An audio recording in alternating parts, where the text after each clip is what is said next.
The royal breakfast. There was a frantic scurry among the palace servants when orders were received from the Queen that a 24-foot giant must be seated with Her Majesty in the great ballroom within the next half an hour. The butler, an imposing personage named Mr. Tibbs, was in supreme command of all the palace servants, and he did the best he could in the short time available.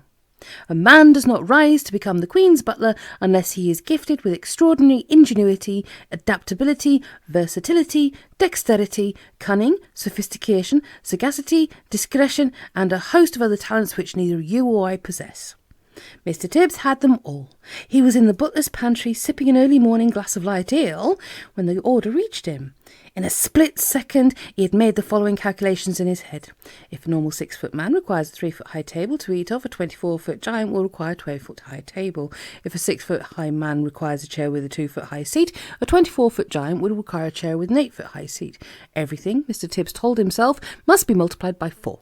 2 breakfast eggs must become 8. 4 rashers of bacon must become 16. 3 pieces of toast must become 12, and so on. These calculations about food were immediately passed on to Monsieur Papillon, the royal chef. Mr. Tibbs skimmed into the ballroom. Butlers don't walk, they skim over the ground, followed by a whole army of footmen. The footmen all wore knee breeches, and every one of them displayed beautifully rounded calves and ankles. There's no way you can become a royal footman unless you have a well-turned ankle. It's the first thing they look at when you're interviewed. "Push the grand piano into the centre of the room," Mr. Tibbs whispered. Butlers never raised their voices above the softest whisper. 4 footmen moved the piano. "Now fetch a large chest of drawers and put it on top of the piano," Mr. Tibbs whispered. 3 other footmen fetched a very fine Chippendale mahogany chest of drawers and placed it on top of the piano. "That will be his chair," Mr. Tibbs whispered. "It is exactly 8 feet off the ground, and now we shall make a table upon which this gentleman may eat his breakfast in comfort. Fetch me 4 very tall grandfather clocks. There are plenty of them around the palace. Let each clock be 12 feet high." 16 footmen spread out around the palace to find the clocks. They were not easy to carry and required 4 footmen to each one. "Place the 4 clocks in a rectangle 8 feet by 4 alongside the grand piano," Mr. Tibbs whispered. The footman did so. "Now fetch me the young prince's ping-pong table," Mr. Tibbs whispered. The ping-pong table was carried in. "Unscrew its legs and take them away," Mr. Tibbs whispered, and this was done. "Now place the ping-pong table on top of the 4 grandfather clocks," Mr. Tibbs whispered. To manage this, the footman had to stand on step-ladders. Mr. Tibbs stood back to survey the new furniture. "None of it is in the classic style," he whispered, "but it will have to do." He gave orders that a damask tablecloth should be draped over the ping-pong table, and in the end it looked really quite elegant after all. At this point, Mr. Tibbs was seen to hesitate. The footmen all stared at him, aghast. Butlers never hesitate, not even when they are faced with the most impossible problems. It is their job to be totally decisive at all times. "Knives and forks and spoons," Mr. Tibbs was heard to mutter. "Cutlery will be like little pins in his hands." But Mr. Tibbs didn't hesitate for long. "Tell the head gardener," he whispered, "that I require immediately a brand new, unused garden fork and also a spade. And for a knife, we shall use the great sword hanging on the wall in the morning room. But clean the sword well first. It was last used to cut off the head of King Charles I, and there may still be a little dried blood on the blade." When all this had been accomplished, Mr. Tibbs stood near the centre of the ballroom, casting his expert butler's eye over the scene. Had he forgotten anything? He certainly had. What about a coffee cup for the large gentleman? "Fetch me," he whispered, "the biggest jug you can find in the kitchen." A splendid 1-gallon porcelain water jug was brought in and placed on the giant's table beside the garden fork, the garden spade, and the great sword. So much for the giant. Mr. Tibbs then had the footman move a small, delicate table and 2 chairs alongside the giant's table. This was for the Queen and for Sophie. The fact that the giant's table and chair towered far above the smaller table simply just could not be helped. All these arrangements were only just completed when the Queen, now fully dressed in a trim skirt and cashmere cardigan, entered the ballroom holding Sophie by the hand. A pretty blue dress that had once belonged to one of the princesses had been found for Sophie, and to make her look prettier still, the Queen had picked up a superb sapphire brooch from her dressing table and pinned it on the left side of Sophie's chest. The big friendly giant followed behind them, but he had an awful job getting through the door. He had to squeeze himself through on his hands and knees, with 2 footmen pushing him from behind and 2 pulling from the front, but he got through in the end. He had removed his black cloak and got rid of his trumpet, and he was now wearing his ordinary simple clothes. As he walked across the ballroom, he had to stoop quite a lot to avoid hitting the ceiling. Because of this, he failed to notice an enormous crystal chandelier. Crash went his head right into the chandelier. A shower of glass fell upon the poor BFG. "Gung numbers and bugs winkles," he cried. "What was that?" "It was Louis XV, the Queen said, looking slightly put out. "He's never been in a house before," Sophie said. Mr. Tibbs scowled. He directed 4 footmen to clear up the mess, and then, with a disdainful little wave of the hand, he indicated to the giant that he should seat himself on top of the chest of drawers on top of the grand piano. "What a fizz-whizzing flush-bunking seat!" cried the BFG. "Oh, he's going to be buggers as snug in a rug up here." "Does he always speak like that?" the Queen asked. "Quite often," Sophie said. "He gets tangled up with his words." The BFG sat down on the chest of drawers piano and gazed in wonder around the great ballroom. "By gumdrops," he cried, "what a spliffling whoopsie room we's in! It's so gigantic, I need by bicyculars and binoculars and telescopes to see what's going on at the other end." Footmen arrived carrying silver trays with fried eggs, bacon, sausages and fried potatoes. At this point, Mr. Tibbs suddenly realised that in order to serve the BFG at his 12-foot-high grandfather clock table, he'd have to climb to the top of one of the tall step-ladders. What's more, he must do it balancing a huge warm plate on the palm of one hand and holding a gigantic silver coffee cup pot in the other. A normal man would have flinched at the thought of it, but good butlers never flinch. Up he went, up and up and up, while the Queen and Sophie watched him with great interest. It's possible they were both secretly hoping he would lose his balance and go crashing to the floor, but good butlers never crash. At the top of the ladder, Mr. Tibbs, balancing like an acrobat, poured the BFG's coffee and placed the enormous plate before him. On the plate there were 8 eggs, 12 sausages, 16 rashers of bacon, and a heap of fried potatoes. "What's this, please, your Majesty?" the BFG asked, peering down at the Queen. "He's never eaten anything except snozcumbers before in his life," Sophie explained. "They taste revolting." "They don't seem to have stunted his growth," the Queen said. The BFG grabbed the garden spade and scooped up all the sausages, eggs, bacon and potatoes in one go and shovelled them into his enormous mouth. "By goggles!" he cried. "This stuff is making snozcumbers taste like swatwallop." The Queen glanced up, frowning.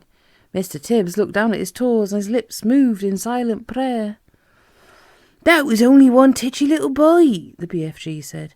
"Is you having any more of this delunctious grubble in your cupboard, Magister?" "Tibbs," the Queen said, showing true regal hospitality, "fetch the gentleman another dozen fried eggs and a dozen sausages." Mr. Tibbs swam out of the room, muttering unspeakable words to himself and wiping his brow with a white handkerchief. The BFG lifted the huge jug and took a swallow. "Yow, ow, ow, ouch!" he cried, blowing a mouthful across the ballroom. "Please, what is these herbal swig pillow he's drinking, Magister?"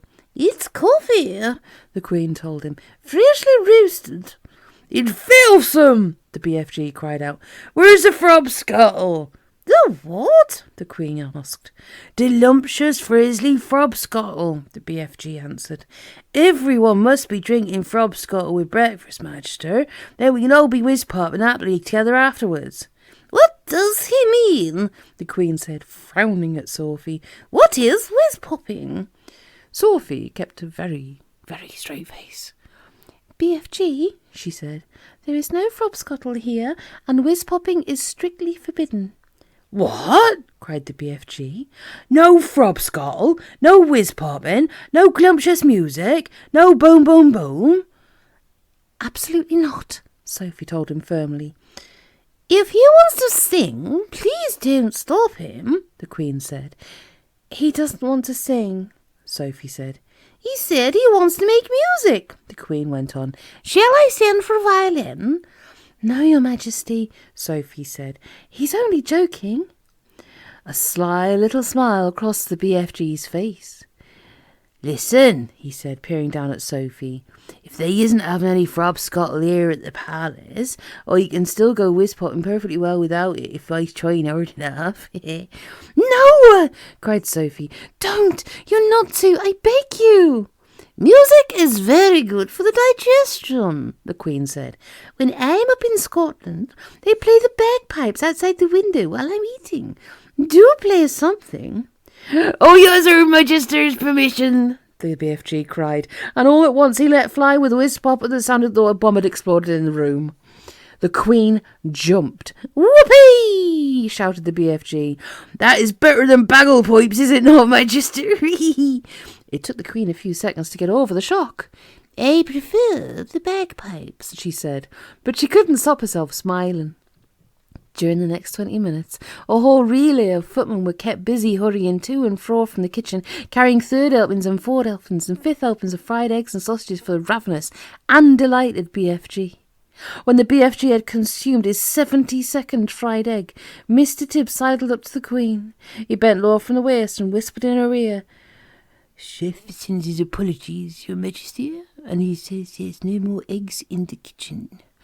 What's wrong with the hens? The Queen said. Nothing is wrong with the hens, Your Majesty, Mr. Tibbs whispered. Then tell them to lay more, the Queen said. She looked up at the BFG. Have some toast and marmalade while you're waiting, she said to him. The toast is finished, Mr. Tibbs whispered, and Chef says there is no more bread. Tell him to bake more, the Queen said. While all this was going on, Sophie had been telling the Queen everything, absolutely everything about her visit to Giant Country. The Queen listened appalled. When Sophie had finished, the Queen looked up at the BFG, who was sitting high above her, and he was now eating a sponge cake. Big, friendly giant, she said. Last night, those man-eating brutes came to England. Can you remember where they went the night before?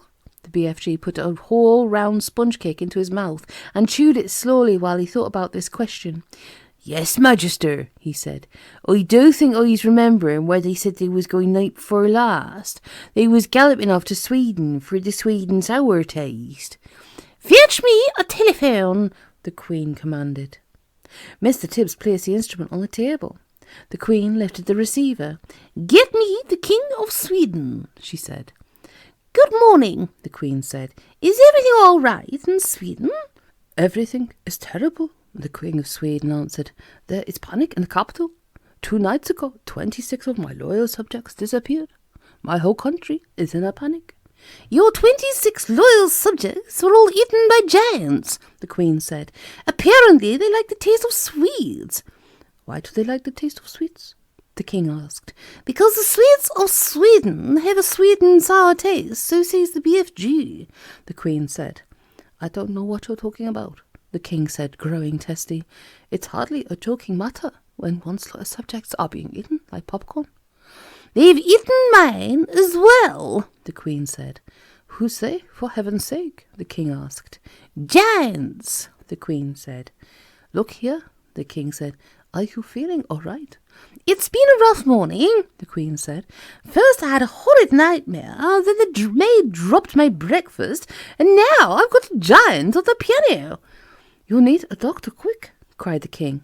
I'll be all right, the Queen said. I must go now. Thank you for your help. She replaced the receiver. Your BFG is right, the Queen said to Sophie. Those 9 man-eating brutes did go to Sweden. It's horrible, Sophie said. Please stop them, Your Majesty. I'd like to make one more check before I call out the troops, the Queen said.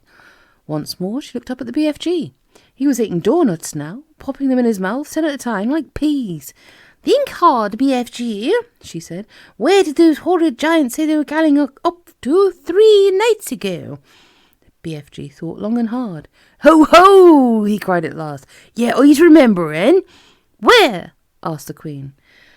One was off to Baghdad, the BFG said.